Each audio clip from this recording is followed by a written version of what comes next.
en este punto de tu vida no sabes qué hacer, no sabes qué decisión tomar, no sabes qué es lo correcto.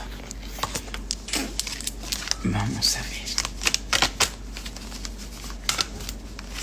Miguelina Martes Totaro.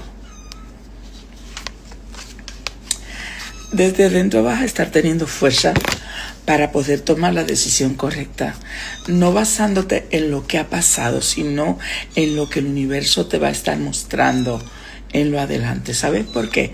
Porque precisamente hay muchas personitas que pueden pensar o decir o gestionar, pero no estaban allí contigo. Ahora, tienes que entender que tienes que apartarte de ese círculo.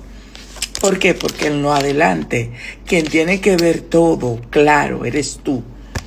Y aparte, saber